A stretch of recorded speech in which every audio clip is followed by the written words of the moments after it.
여러분이 생각하시기에 어떤 사람이 좋은 사람입니까? 누군가에게 중요한 일을 맡긴다면 어떤 사람을 택하시겠습니까? 요즘 보면 청년들이 일자리가 없어가지고 실업률이 높다 그러는데요. 기업은 필요한 사람이 없다. 참 그런 거죠. 홍수에 마실 물 없다. 뭐 그런 거지. 여러분 우리가 잘 알고 있는 중국의 역사 소설인 삼국지. 거기 보면 전쟁이 많이 있는데 모든 일들이 다 사람을 통해 이루어집니다. 왕들이 나오고요. 장수들이 나오고요. 지혜로운 사람들이 막 나옵니다. 우리가 잘 아는 유비, 관우, 장비, 제갈량부터 시작해서 조조, 항우, 동탁, 원소, 조자룡, 유표 이러면서 그 삼국지에 있는 수많은 영웅 고걸들이 한 시대를 풍미하면서 왕이 되기도 하고 장군이 되기도 하고 지혜가 있어 모사가 되기도 하고 그래서 쓰임받기도 하고 버림받기도 하는 일들이 많이 일어나죠. 그 유명한 적벽대전 때 보면은요, 그 조조가 어마어마하게 많은 배를 몰고 와서 그 이제 관동을 치료하잖아요.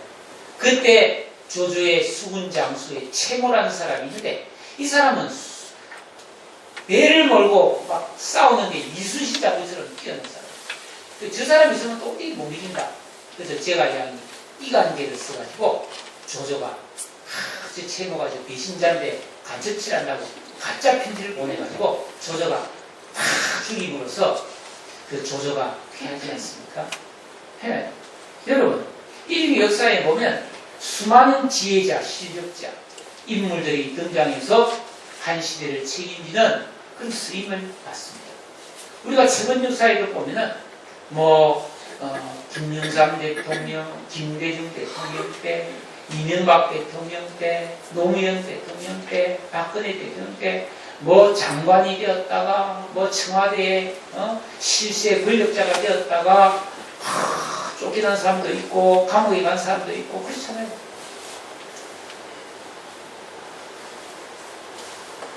사람들은 이 세상에서 살아가면서 다른 사람에게 인정받는 사람이 되기를 타고내요.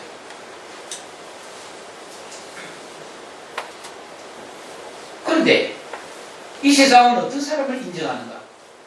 조건이 좋아야 인정합니다. 첫째 외모를 쫙 보고 이왕이면은 나온 치마라고 잘생기고 예쁜 사람 좋아합니다. 키가 크고 학벌이 좋고 재산이나 집안 배경이 좋은 사람 그런 사람을 세상은 좋아하게 돼 있죠. 맞는 말입니다. 이 세상은 사람을 선택할 때 그런 외적인 조건을 본다는 거죠. 그렇기 때문에 너무나 많은 사람들이 이 조건이 갖추어지지 않은 것 때문에 평생 열등감에 빠져서 힘들게 사는 사람들이 너무 많습니다. 네. 우리 친구들 중에서도 보면요, 서울대를 나오고, 고려대를 나오고, 이런 사람들을 보면요, 어디 가도, 서울대 나왔습니다. 딱 써낸다고. 근데, 그렇지 않으면은, 영화도 내밀죠. 그러다 보니까, 무리해서라도 조건을 만들기 위해 엄청난 노력과 투자를 해요. 그래서 시의원, 도의원, 참석하면서 선거벽보를 보면요, 전부 다 보면은, 무슨 경기대학원 무슨 졸업 이러면서 억지로 이제 학력을 만들어서 한 줄 서는 그런 일이 너무 많아요. 그 대학들도 그런 장사를 사실 많이 해요. 연세대를 안 나왔는데 연세대에서 편지가 와요. 저한테. 연세대에서 한 2년 와서 회비 내고 목회 코칭을 받으면 연세대 동문 자격을 줍니다. 이렇게 편지가 와요. 그래서 그 2년 가서 일주일에 한번 강의 들으면 연세대 동문이 될 수 있다고, 도서관도 이용할 수 있다고. 이 사람의 의심을 채워주는 거죠. 배워서 나쁠 건 없지만 말이죠. 얼마나 많은 사람들이 우리나라 사람들이 성형을 합니까? 얼마나 많은 사람들이 자기 신분을 상승시키기 위해서 노력합니까? 그런데요, 하나님은 사람을 택하고 쓰실 때 외모나 그 사람의 재능이나 학벌이나 나이나 이런 외적인 조건을 전혀 보지 않습니다. 하나님만 보시는 정확한 기준이 있어요. 여러분, 사람의 조건이라는 것은 세월이 지나면 변하는 겁니다. 안 그렇습니까? 더 좋은 사람이 나오게 돼 있어요. 그러니까 잠시 쓰임받을 뿐입니다. 근데 하나님께 택함을 받으면 영원히 택함받고 복을 받는 줄로 믿습니다. 오늘 우리가 읽은 이 본문은 베들레헴 들판, 이스라엘 땅에서도 저 외진 변두리에 베들레헴 들판에서 양을 치던 목동 다윗, 너무나 평범한 10대 소년 다윗이 하나님에 의해 이스라엘 왕으로 탁 선택되어서 기름 부음을 받는 장면을 우리에게 보여주고 있습니다. 당시 이스라엘의 초대 왕은 사울 왕이었죠. 이 사울 왕이 별 문제가 없으면 그 아들이 왕이 되는 게 당연하잖아요. 왕은 세습이니까. 그런데 이 사울 왕은 하나님께 불순종하고 교만함으로 인해서 여러 차례 경고를 받았지만 계속해서 고치지 않으므로 하나님께 버림을 받았어요. 이 사울 왕을 세우고 이스라엘의 모든 영적인 문제를 책임지고 있던 사무엘 선지자는 너무나 큰 슬픔에 빠졌어요. 영적으로 침체하고 있는데 어느 날 하나님이 촥 찾아오셨습니다. 사무엘아, 내가 이미 사울을 이스라엘 왕이 되지 못하게 했는데 너는 그를 위하여 언제까지 슬퍼하고 있겠느냐 하면서 네가 할 일이 있다. 그것이 바로 새로운 왕을 세우는 것이다. 그러니 너는 기름병을 가지고 저 베들레헴 사람 이새가 사는 거기로 가서 그의 아들 중에서 내가 왕을 하면 봐놨으니까 거기 가서 기름을 부으라. 그래 말입니다. 하나님께서 그 베들레헴에 사는 사람 중에서도 이새가 아들 중에 왕이 있다라고 했지만 구체적으로 누군지 이름은 안 밝혀줬어요. 이건 뭐예요? 하나님이 사무엘을 시험하는 거예요. 누군지 맞춰봐라 이 말이에요. 그 사무엘이 얼마나 기대가 되겠어요. 이야, 이 나라의 왕이 될 사람, 하나님이 택한 왕의 제목이 있다는데 어떤 사람일까 궁금한데, 근데 하나님, 이거 좀 위험한 일입니다. 왕이 눈 뜨고 살아있는데 내가 왕을 새로 가서 뽑는다면 그 왕이 가만히 있겠습니까? 그러니까 하나님께서 그래 하면서 하나님께서 사울을 속이는 방법을 가르쳐 주었습니다. 하나님은 거짓말을 하지 않는 분인데 어찌된 일일까요? 하나님은 사무엘에게 왕을 뽑으러 왔다 하지 말고 제사 드리러 왔다고 말이라고 시킵니다. 이것은 거짓말을 가르쳐주는 것이 아니라 하나님은 사울을 더 이상 왕으로 생각하지 않기 때문에 하나님 뜻을 그 사울에게 철저히 숨기는 것으로 봐야 합니다. 여러분, 하나님께서는 사람을 버리면 가장 먼저 말씀을 거두어 갑니다. 이스라엘 역사를 보면 이스라엘 백성들이 불순종하고 이스라엘 백성들이 계속 악을 행하면서 회개하지 않으면 하나님은 침묵해버립니다. 침묵. 여러분도 혹시 부부싸움하면 말 안 하죠? 너무 오래 하지 마세요. 길어야 하루 정도씩. 해가 지면 입을 여시길 바랍니다. 그러면서 하나님께서 사무엘 보고 너 암송아지 한 마리를 딱 끌고 그 베들레헴에 가라.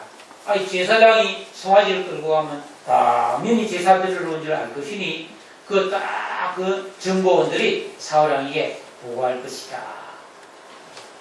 그리고 기회를 봐서 제사를 드린 후에 그 모임에서 이새의 아들 중에 한 사람에게 내가 누군지 가르쳐 줄 테니까 기름을 부으라니 그랬어요. 그래서 사무엘이 베들레헴에 간 거예요. 네? 베들레헴에 가가지고 그 이새의 아들들을 다 초대했는데 이새는 감을 잡았어요.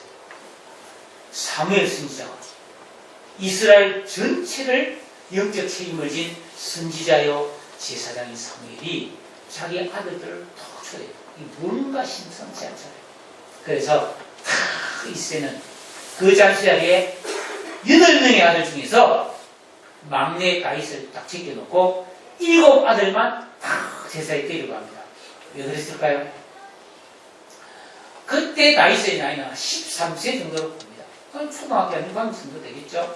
이런 어린애가 아직 어리니까 어른들이 모이는 이런 엄청난 그런 귀빈인 사무엘 선지자가 오고 온 마을의 장로들이 오는 그런 자리에 이런 어린애는 올 필요가 없다고 생각했을 것입니다.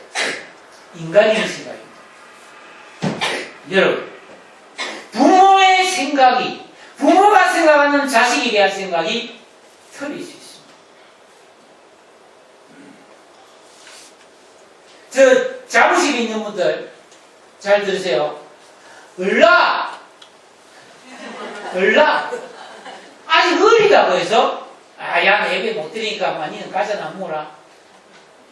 돌아다니면서 장난감 갖고 놀아라. 인형놀이 해라. 착각입니다. 예배 드려야 돼요. 돌돌돌 예배 드려야 돼요. 교회 오면.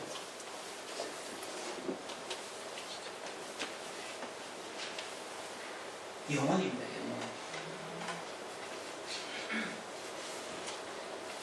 이 이새가요, 아들들을 다 데려가서 사무엘 선지자가 다 있는데 아들을 한 명씩 쫙 스늘고 있는데 제일 첫 번째로 장남 엘리야비를 보내는데요.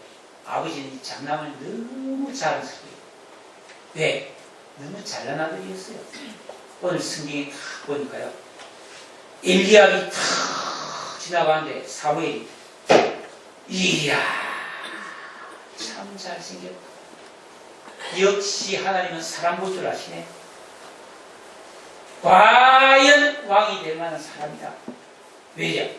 이 엘리압은 키가 크고 외모가 출중했어요. 금을 싹 해가지고 얼굴이 막 기름이 촤 흐르고 눈썹이 새카맣고 말이죠. 똑똑하게 생겼어. 아주 사나이답게 생겼어. 그래서 이야 이 사람이 왕이구나. 그런데 하나님 그 순간 그의 용모와 키를 보지 마라. 내가 이미 그를 버렸다. 저 사람은 버린 사람이야. 신경 꺼! 이 말이죠. 여러분, 이 버렸다는 말은 택하셨다는 그의 반대말 아닙니까? 이 말은 엘리야는 지옥 갈 사람이라는 뜻이 절대 아니에요. 왕이 될 제목에서는 버린 사람이에요. 모든 회사에 취직하러 왔는데 시험이 떨어졌다고 죽어야 되는 건 아니잖아요. 그와 같은 거죠. 그 회사에서 취직되는 것에서는 버림을 받고 취직하기 힘듭니다. 그죠?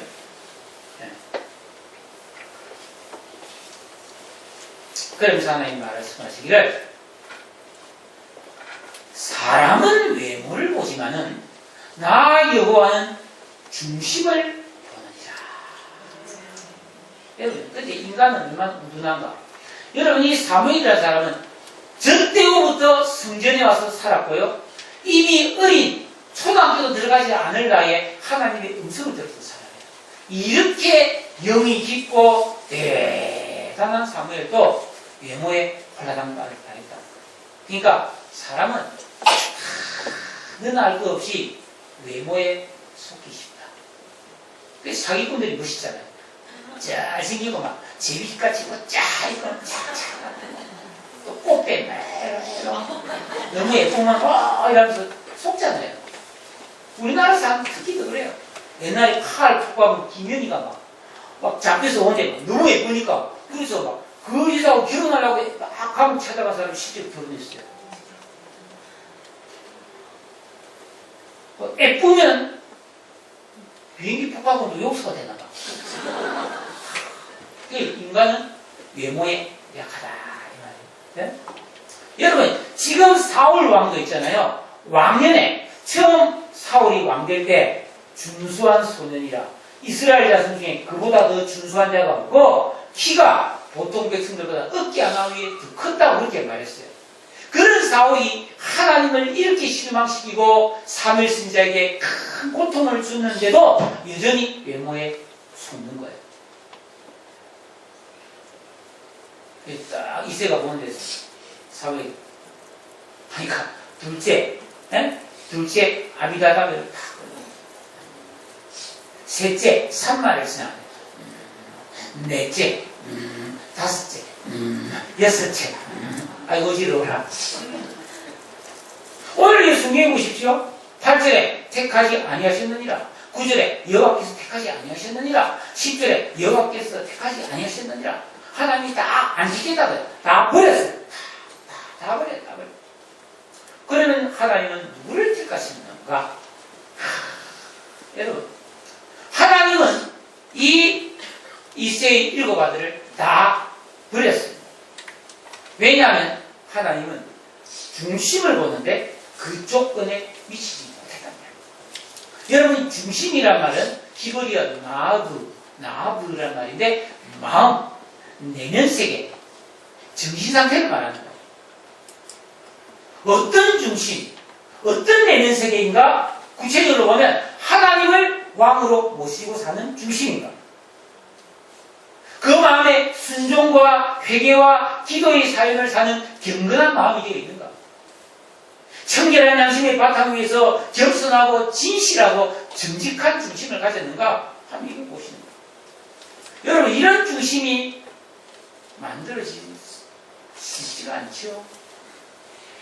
다 고만고만 괜찮은 사람들인데 이렇게 조금씩 다 부족해. 그러면은 하나님이 택하지 않으신다는 이야기입니다. 이런 중심이 되는 비결은 딱 하나밖에 없습니다. 다른 방법이 있으면 저한테 좀 가르쳐 주십시오. 예수 믿고 구원받아야 되고, 구원받은 성도는 하나님을, 예수님을 내 인생의 진정한 주인과 왕으로 모셔서 그분의 말씀이라면 무엇이든지 순종하겠다는 결단을 가지고 하나님이 하라는 거 하고 하지 말라는 거 안 하고 어겼으면 회개하고 그리고 그런 믿음을 달라고 계속 기도하는 사람, 그런 사람이 그런 일을 순종과 기도와 회개를 반복했을 때 어느 순간 내 안에 있던 악한 죄된 마음, 거짓된 마음 이런 것들이 싹 뽑혀져 나가면서 예수님을 닮은 새 사람의 신의 성품이 만들어져야만이 중심이 하나님 볼 때 좋은 사람이 된다. 나이가 많거나 머리가 똑똑하거나 그래서 되는 게 아니라는 거예요. 사무엘이 기가 막히잖아. 아니 분명히 이새의 아들 중에 왕이 있다 했는데, 그래서 물어봅니다. 여보세요, 여기 당신 아들이 다 왔어? 그러니까 사실은 막내가 하나 있는데 아직 어린애라서 저 들판에서 양을 지금 지키고 있습니다. 여러분, 이 다윗의 아버지와 형들은 다윗을 하찮게 여기고요, 식사 자리에 맛있는 거 먹는 자리도 안 데리고 왔어요. 다윗이 들었으면 진짜 기분 나쁜 이야기 아닙니까? 어린애도 그 자기를 그런 좋은 자리에서 제외시키면 기분 나쁘죠? 사무엘이 빨리 사람 보내서 데려와라. 걔 오기 전에 우리는 여기 앉아서 밥을 먹을 수 있다. 그러니까 막 사람이 달려가서 들판에 다윗이 양치는데 딸이 아버지가 부른다, 빨리 오거라. 다윗이 이리 왔겠죠. 착하니까 뛰었어. 야, 12절 읽어봅시다. 시작. 그를 데려오매 그의 빛이 붉고 눈이 빼어나고 얼굴이 아름답더라. 여호와께서 이르시되 이가 다니 일어나 기름을 부으라 하시니라. 야, 다윗이 왔는데 아직 어린 소년인데 말이죠. 그의 빛이 붉고 눈이 빼어나고 얼굴이 아름답더라. 이거는 해석하기가 굉장히 어려운 말이에요. 여러분, 빛이 붉다 이 말은요, 홍함의 소년이었다. 얼굴에 홍조가 달그래 왔으니까 그럴 수도 있고, 또 어린애들 중에요, 이 기혈이 참 왕성하게 잘 도는, 그러나 아주 신진대사가 활발하게, 어린애들 얼마나 왕성합니까? 네? 그런 애들은 얼굴이 나래하고 예뻐요. 그 부분. 저도 옛날에 좀 그런 적이 있었던 것 같은데, 지금은 뭐 힘을 끄. 두 번째, 눈이 건강했다 이 말이에요. 건강한 아이였다는. 둘째, 눈이 빼어났다. 바삭바삭바삭 빛났다는 거예요. 물간 동태눈이 아니었다. 거의 멍텅해가지고, 아니면 잡생각하느라고 막 눈이 아래 뱅글뱅글 도는 그런 눈이 아니었다. 뭔가 그 안에 중심이 있을 때 바삭바삭바삭 했다는 거예요. 여러분, 우리 어릴 때요, 참 먹고 살기는 가난할 텐데, 쥐가 많아요, 쥐가. 그래서 1년에 만 2번씩 쥐 잡는 날이 있어요, 전국적으로. 맞죠? 그 국가에서 쥐약 주면 막, 쥐약을 넣으세요, 쥐약을 막 포스터 붙여놓고 말이에요. 쥐들도 들었을 텐데. 근데 여러분, 사람도 먹고 살기 힘든 시대니까, 쥐도 얼마나 먹고 살기 힘들겠어요? 그래서 어쩌다가 보면 쥐가 자주 보여요. 쥐를 보면, 쥐 눈이 얼마나 바삭바삭한지 몰라요. 왜 그런 줄 아세요? 먹고는 살아야 되겠지. 언제 맞아 죽을지 모르니까 언제나 정신을 바짝 차리고 있으니까 바삭바삭하지. 근데 사람도 있잖아요. 뭔가에 몰두하고 있고 뚜렷한 목적이 있고, 그 마음에 하나님을 생각하면서 믿음으로 살아야 되겠다, 죄 안 지어야 되겠다, 하나님께 잘 보여야 되겠다, 이런 마음에서 눈이 바짝바짝 쏘고. 근데 헬렐레 하시고 먹고 싶은 대로 먹고 놀고 싶은 대로 놀고 뭐 아시고 뭐 세월아 가느라 오느라 뭐 오늘 며칠이지 이런 사람들은 눈이 안 반짝거리지.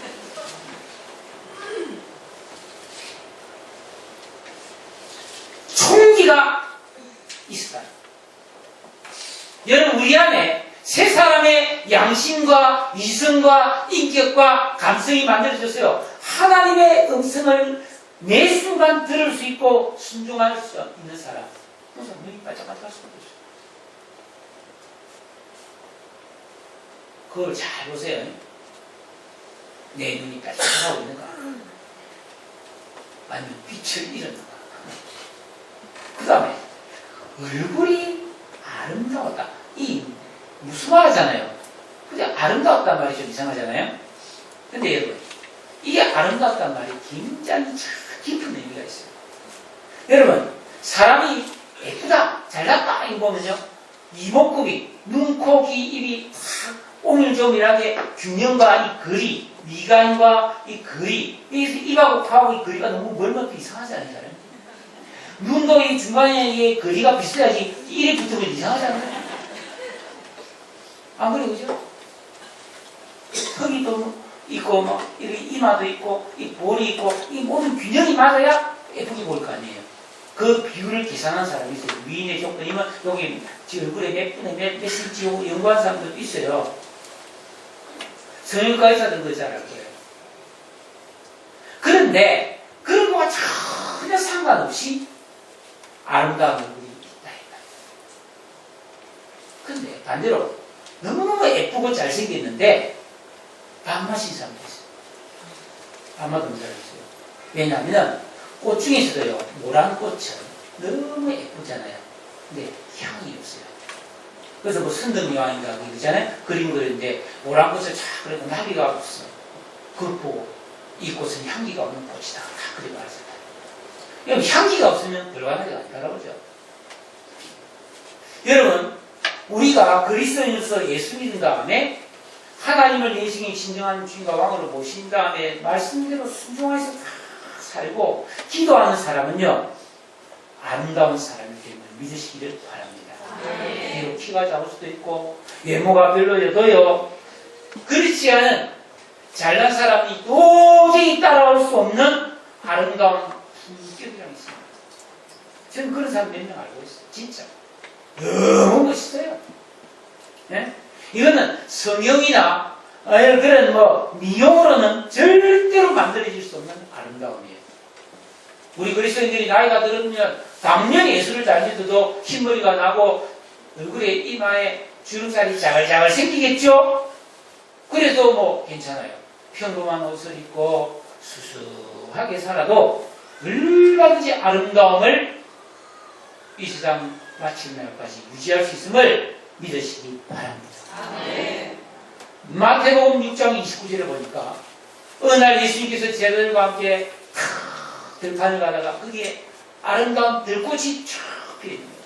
그래서 예수님 말합니다. 얘들아, 내가 너희에게 말하노니 솔로몬의 모든 영광으로도 입은 것이 이 꽃 하나만 같이 못하였느니라. 여러분, 솔로몬은 이 세상에 수많은 왕들 중에서 가장 부귀와 영광과 지혜가 있었던 왕이에요. 자기 정도 다 챙길 줄 아는 사람이에요. 여러분, 지혜가 있으면요 정말 좋은 것을 챙길 줄 알아요. 그리고 막 화려한 옷에다가 막 솔로몬 시대는 은이 말이죠, 길에 돌처럼 막 그려졌다고 했어요. 황금과 보석과 막 그 사람 앉은 의자는 코끼리 상하로 만들어진 의자였어요.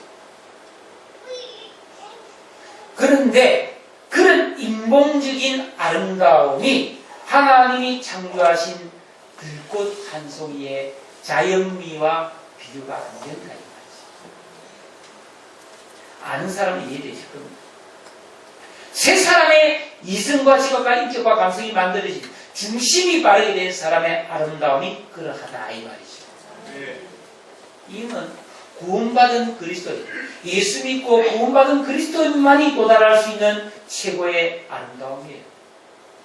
사무엘이 이상하다. 엘리야보다 어리고 못생기고 키도 작은데 얘가 왜 이래 내 마음에 들까? 이런 생각이 들 거죠. 근데 하나님이 야가 가다 일어나 기름을 부어라. 여러분, 하나님께서는 하늘에 계시지만 그 베들레헴, 이스라엘에서도 가장 시골에 있는 그 베들레헴의 그 식사 자리에도 초대받지 못한 들판에서 양을 치던 소년 다윗의 중심을 정확하게 보고 있습니다. 10대 소년에 불과한 다윗은 어떤 사람이었을까요? 우리가 성경을 쭉 다윗의 양을 보면요, 이 다윗은 들판에서 양을 치면서도 계명을 지켰어요. 계명이 뭡니까? 하나님을 경외하고요, 우상 안 숨기고요, 도둑질 안 하고요, 안식일 지키고요, 부모 공경하고요, 남한테 못된 짓 하지 않고요, 남을 험담하지 않고요, 남을 탐내지 않았다는 거 아닙니까? 기도하고 시편에 보면 찬송을 많이 했습니다. 그래서 경건한 세 사람의 그런 성품이 다 만들어져서 그 안에 올바른 것이 가동되는 그런 중심이 만들어진 사람입니다. 그래서 하나님이 다윗을 택할 수밖에 없었어요. 네, 성경에는 이런 일이 너무너무 많습니다, 여러분. 아벨이 그랬고요, 에녹이 그랬고요, 노아가 그런 사람이었습니다. 네. 감옥살이하던 노예, 죄수, 노예이면서 또 죄수야. 그래서 인간 쓰레기죠. 그런 요셉이 딱 30세에 세계 최강대국인 애국의 국무총리로 쫙 발탁이 됩니다. 왜죠? 세 사람이 만들어졌습니다. 여러분, 전쟁 포로로 끌려갔던 소년 다니엘도 계명 지키기 위해서 맛있는 음식 안 먹겠다고 막 그러면서 철저히 하나님 중심으로 살았지 않습니까? 그러니까 왕이 볼 때, 이방나라 왕이 볼 때도 조건을 보면 말도 안 되잖아요. 외국에서 잡혀온 포로, 이방인, 죄인, 노예인데요, 너무너무 매력적인 아름다움, 지혜, 정직과 겸손, 신령한 안목을 구비한 인재이기 때문에 탁 발탁해서 고위직을 맡깁니다. 사도행전 13장 22절에 보니까, 사도행전은 구약 아니고 신약이잖아요. 내가 이새의 아들 다윗을 만나니 내 마음에 합한 사람이라 내 뜻을 다 이루게 하리라. 아니, 하나님이 소년 다윗을 만나보니까 하나님 마음과 똑같다는 거예요. 그러니까 다윗은요, 신의 성품을 가졌다 이 말 아닙니까? 물론 다윗도 죄인이에요. 부족함이 있어요. 그러나 죄를 지으면 회개했다 이 말이에요. 그런 사람 사람을 택해서 하나님의 뜻을 다 이 사람을 통해서 이루게 하겠다는 겁니다. 여러분, 하나님께서 쓰시는 사람은요, 학벌이 좋거나 재능이 많거나 돈이 많거나 집안 배경이 좋은 사람이 아니에요. 다윗이 어떤 사람이냐면, 다윗이 죽고 나서 그 아들 솔로몬이 하나님 앞에 기도할 때 자기 아버지에 대해서 열왕기상 3장 6절에서 이런 말을 했습니다. 주의 종 내 아버지 다윗이 성실과 공의와 정직한 마음으로 주와 함께 주 앞에서 행했다고. 아들이 보기에도 우리 아버지는 일평생 성실하고 공의로웠다. 공의라면 정의로웠다 이 말이에요. 그리고 정직한 사람이었다. 중심이 좋았다는 거죠. 여러분, 다윗은 집안이 좋거나 우연히 왕으로 세워진 사람이 아니에요. 그는 항상 성실했고 정의로하고 이제 앞장섰고 정직한 삶을 반복하면서 하루, 이틀, 일주일, 한 달, 1년, 2년, 3년 그렇게 살아서 이런 사람이 됐다. 어느 날 갑자기 탁 좋은 사람이 되는가? 그런 일은 없어요. 여러분, 하나님은 우리에게 어떤 것도 하지만은 인간이 기질 자체를 하나님 갑자기 바꿔주는 일은 절대로 없습니다. 이거는 자기가 노력해서 반복 대표를 통해서 훈련을 통해서 바꿔야 돼요.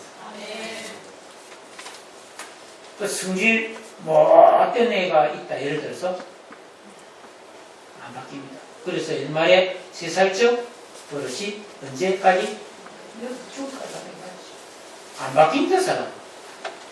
오직 계명 순종하고 회개와 기도를 통해서만 바뀐다는 거죠. 그래서 하나님 이걸 주셨다는 거예요, 우리에게. 그러니까 진정한 그리스도인이라면은 이 세상 것으로 승부를 보려고 해서는 안 됩니다. 말씀과 성령의 인도하심을 따라서 이 성실한 삶의 반복 되풀이, 정직한 삶의 반복 되풀이, 의로운 삶의 반복 되풀이를 지속하고 반복함을 통해서 우리 마음의 속에 이런 악한 것들이 뽑혀 나가고 선한 것들이 쌓여가야 된다는 겁니다. 그래서 마태복음 12장 35절에 보니까 선한 사람은 그 쌓은 선에서 선한 것이 나오고 악한 사람은 그 쌓은 악에서 악한 것이 나온다고 했어요. 들어간 게 나옵니다, 여러분. 여러분이 말하잖아요. 이 말은 내가 들어갔던 게 나오는 거예요. 생각도 들어갔던 게 나오는 겁니다. 여러분, 지금 설교를 통해서 하나님 말씀이 여러분 속에 들어가고 있어요. 여러분들이 연속곡이라는 설교가 들어가는 거고요. 여러분이 잡다하고 지저분하고 이상한 걸 애들은 봤다. 그게 다 안에 들어간 거예요. 그럼 그게 나오게 되어 있어요. 그래서 콩 심은 데 콩 난다 이 말이에요. 심은 대로 거둔다 이 말이에요. 여러분, 신앙은 한탕주의가 될 수 없습니다. 과정 생략이 없습니다. 세월 속에서 쌓아가야 되는 거예요. 반복되고. 여러분, 우리나라 선교 초기에 최권능 목사님이라고 있어요. 본명은 최봉석인데 이분은 온 데 다니면서 예수처럼 불신지역 했던 그 목사님이잖아요. 이 목사님이 일제수사에게 붙잡혀서요, 고문을 다 예수 믿지 마라. 그래서 막 일제수사가 몽둥이로 막 두드려 패면은 빡 때리면 예수 그러는 거야. 빡 때리면 예수 그러는 거야. 때릴 때마다 예수라고 그러니까 순사가 야 듣기 싫다. 너는 왜 때리면은 자꾸 예수라고 그러냐니까. 내 안에 예수가 꽉 차있어 건드리면 나옵니다 그랬어. 마찬가지로 짜증 충만하면 짜증 많이 나옵니다. 분노가 충만하면 화가 잘 나옵니다. 그러니까 조그만 것으로 화를 팍팍 잘 내는 사람은 분노 충만입니다. 의심이 꽉 차인 사람은 다 의심하게 됩니다. 욕심이 꽉 차있으면 욕심이 계속 건드리면 막 욕심이 나고 보는 쪽쪽 다 갖고 싶어요. 독사는 내가 살살 물어줄게 해도 독이 나옵니다. 왜? 이빨 독이 딱 차있으니까요. 우리 성도들은 예배를 드리거나 기도를 하거나 찬송을 하거나 봉사를 하거나 직장생활을 하거나 가정생활을 하거나 이런 사람 저런 사람을 만났을 때에도 선이 나올 수 있도록 악이 쌓여있는 심령을 기용해서 선을 쌓아가야 할 줄로 믿습니다. 어떻게 해야 돼요? 어떻게 하면 선이 쌓습니까? 말씀에 순종하면서 잘못하면 회개하고 기도해야만이 선이 쌓이는데 이게 하나님이 주신 특효예요. 특효 방법이에요. 그래야만 우리 안에 선이 쌓이는 놀라운 역사가 일어나는데 소년 다윗은 이런 중심이 만들어져 있었기 때문에 하나님께 택함을 받고 목동에서 이약 이스라엘의 왕이 되는 것이죠. 여러분, 사람은 외모를 봅니다. 누가 말이죠, 돈이 많다 이러면 와 돈이 많다. 인물이 좋다고 와 잘생겼다. 뭐 여배우는 대학 다닐 때 신이었다. 그 여자가 뜨면 학생이 1000명씩 몰려왔다. 그런 말을 얼마 전에 봤어요. 하버드에 나왔습니다. 와, 그런 말 안 그렇습니까, 우리가? 근데 하나님은 그런 거를 눈꼽만큼도 안 본다는 거예요. 그러니까 이게 나쁘단 말이 아니에요. 그런 걸 하지 말라는 말이 아니에요. 근데 그런 것을 해도 그런 건 잠깐일 뿐이다. 정말 하나님의 마음이 든 중심에 만들어져야 영원히 복을 받는 것이 저 믿습니다. 그러니까 여러분 미용을 하세요. 여러분 학벌을 가꾸세요. 여러분 외모를 가꾸세요. 그런데 그것만 하면 안 된다는 거예요. 그런 거 하면서 더 중요한 여러분의 중심을 가꿔야 될 줄로 믿습니다. 네. 하나님은 너무너무 공평하시잖아요. 예수 믿으려면 재산 10억 이상이라 해야 됩니다. 그럼 누가 우리 중에 그런 사람 아무도 없을 것 같은데? 혹시 있으면 죄송합니다. 목사가 되려면 키 180 이상이라 해야 됩니다. 그래서 난 꽝이에요. 안 그렇습니까?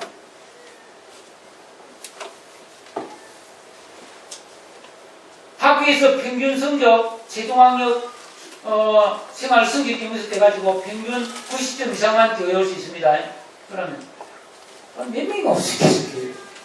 그러면 그런 조건을 안 정합니다. 하나님은 공평하게 어떤 사람이든지 예수 믿고 구원받으면 하나님 자녀가 되는 줄로 믿습니다. 그리고 하나님 자녀가 된 사람들 중에서는 이 하나님 말씀을 열심히 순종하고 기도해서 자기 내면 중심을 잘 만들면 그런 사람을 하나님이 높이시겠다는 겁니다. 공평합니다. 공평합니다. 여러분 다 쓰임받는 사람 되시기를 축복합니다. 예. 하나님께서 사무엘아 기름 부어라. 사무엘이 기름을 다 부었어요. 옛날에는 왕을 임명할 때 그 올리브유에다가 거기다가 아름다운 향유를 섞어가지고 머리에 쫙 붓거든요. 머리에 기름이 쭉 흐르는 게 왕의 임명식이에요. 그런데 그날 이후로 다윗이 여호와의 영에 크게 감동되니라. 따라합시다. 여호와의 영에 크게 감동되니라. 이 여호와의 영에 크게 감동되니라는 말은 성령님의 마음 돌려하면서 다윗에게 확 임했다 이 말이에요. 이게 뭔 뜻이에요? 여러분 성령 충만하는 거죠. 이 성령 충만을 받으면요, 성령 충만한 상태. 여러분도 성령 충만 받아보신 적이 있을 겁니다. 그래서 성령 충만 받아보면요, 다른 필요한 게 아무것도 없어요. 그냥 그 상태로 좋은 거예요. 그런 상태에서는요, 막 말을 더듬고 설교해도 은혜가 되고요. 예. 그런 사람이 나와서 찬양 부르면 박자가 틀려도 은혜가 충만합니다. 우리 성가대 잘 들으세요. 연습도 별로 안 하잖아요. 그럼 성령 충만해야 돼. 연습 시간이 짧아도 집에서 기도 많이 하고, 그럼 여러분 중심을 잘 만들어서 은혜 충만하면은 여러분이 찬양하면 놀라운 일이 벌어집니다. 저도 열심히 기도하고 성령 충만해서 설교해야지. 막 말만 잘하고 막 멋있는 말만 한다고 해서 은혜가 되겠습니까?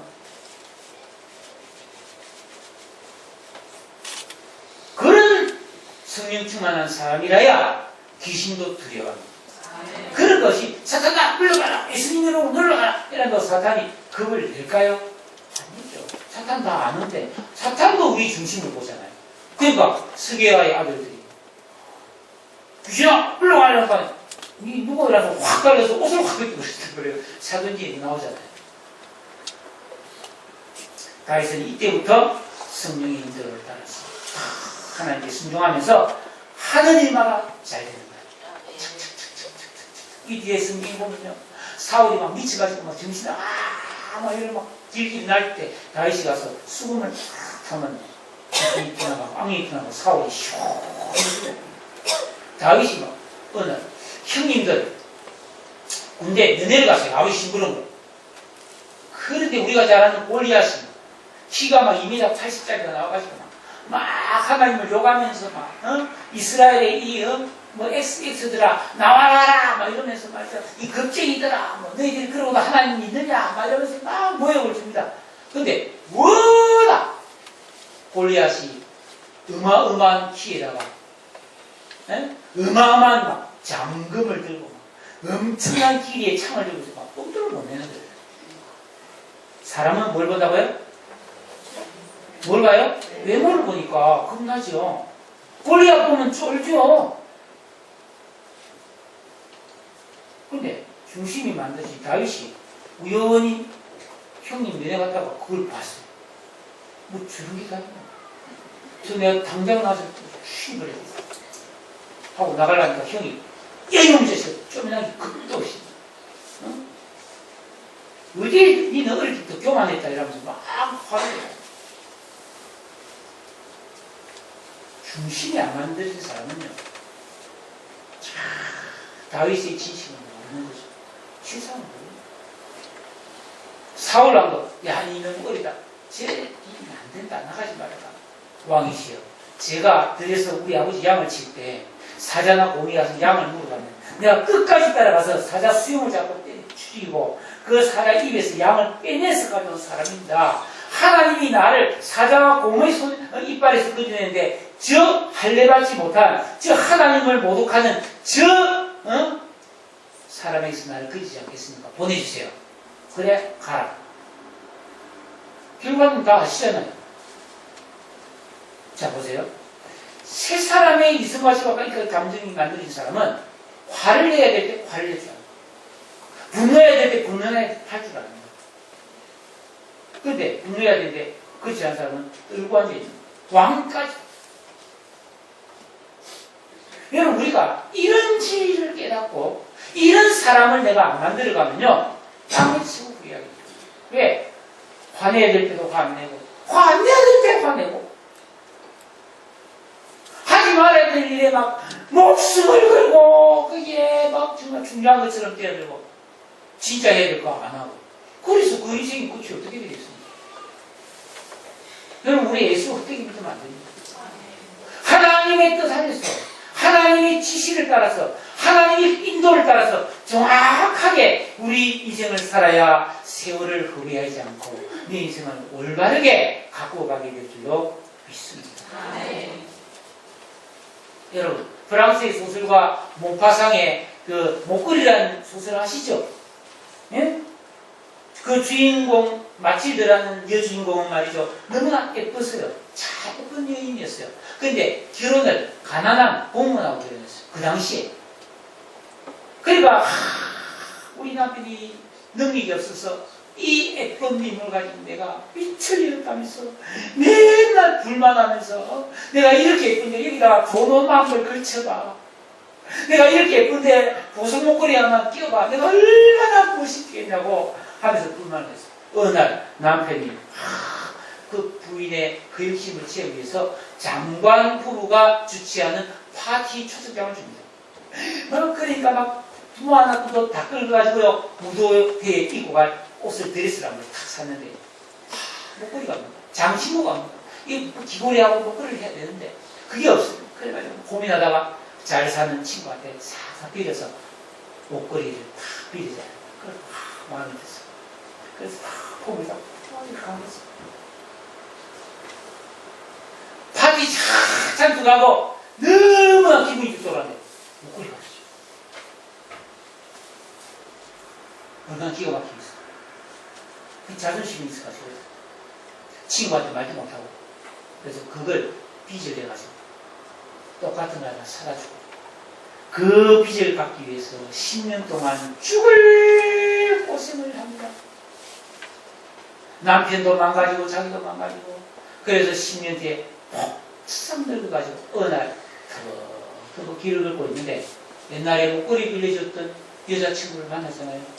아니 오랜만에 해가지고 그 친구는 너무 예뻐 여전히. 그러면서 무슨 말 끝에 10년 전에 빌려줬던 목걸이가 모조품이었다는 것을 알게 됐어요.